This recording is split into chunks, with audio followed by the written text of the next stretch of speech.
This Tuesday, there's an election for a seat on the Wisconsin Supreme Court. And I know what you coastal elites are thinking. So what? They'll rule on what? Whether it's legal to marry your cheese or whatever the issues are in Wisconsin? Well, yes, that is part of it. But also, it will determine whether abortion is legal in Wisconsin and how to redraw election districts, which could even determine which party controls Congress. And that's why the weather report for Wisconsin is calling for rain. $100 million. That's how much money could be spent on a state Supreme Court race in Wisconsin. And that would make it the most expensive judicial election in U.S. history. The race pairing Judge Susan Crawford from liberal hotbed Dane County against conservative Judge Brad Schimmel from Waukesha has big money outside donors like George Soros, J.B. Pritzker, and Elon Musk opening their wallets. Trump's close ally and financial backer Musk has gone all in on Schimmel's campaign. The tech billionaire and groups aligned with him have poured more than $20 million into the state. Now, I know $20 million sounds like a lot, but remember that Elon has over $300 billion. $20 million is like one of his kids. It means nothing to him. But yes, this race has turned into a billionaire Royal Rumble. I mean, they're spending $100 million, which is obscene. I mean, you know, for that kind of money, you could have bought tens of thousands of Wisconsin residents their first ever salad. Instead, they're spending it on ads like this.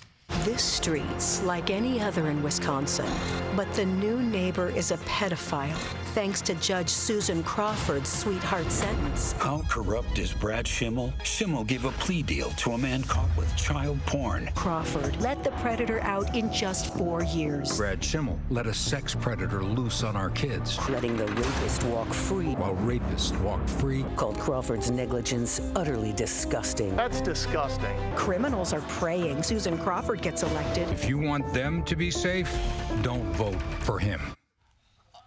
Wow.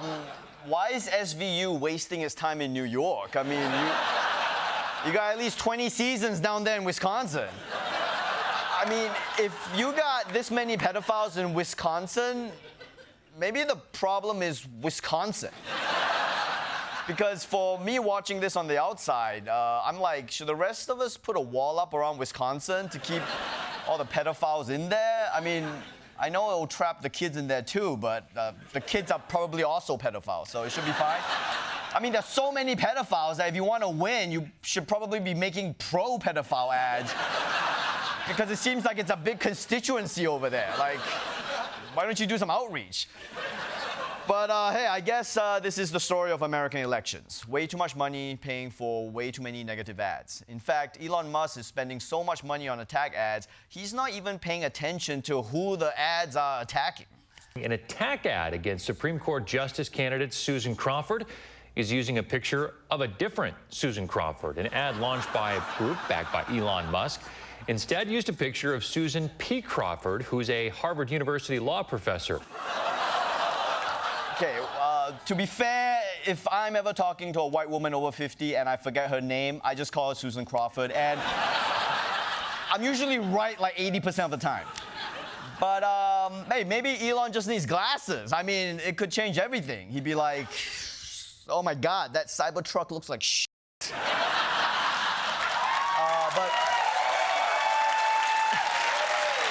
But Elon isn't just spending all that money on attack ads. He's also dusting off a tactic from the 2024 election, voter self-checkout. The Elon Musk-backed America Political Action Committee asking Wisconsin voters to sign a, quote, petition in opposition to activist judges. The reward for each signature, $100. $100? Come on, Elon. It's going to take more than that for Americans to sell their souls to you. Elon Musk's Political Action Committee has handed out $1 million to a voter in Wisconsin just for signing a petition. $1 million? Come on, Elon. You have taken way less for Americans to sell their souls to you, all right? I would have done it for $250.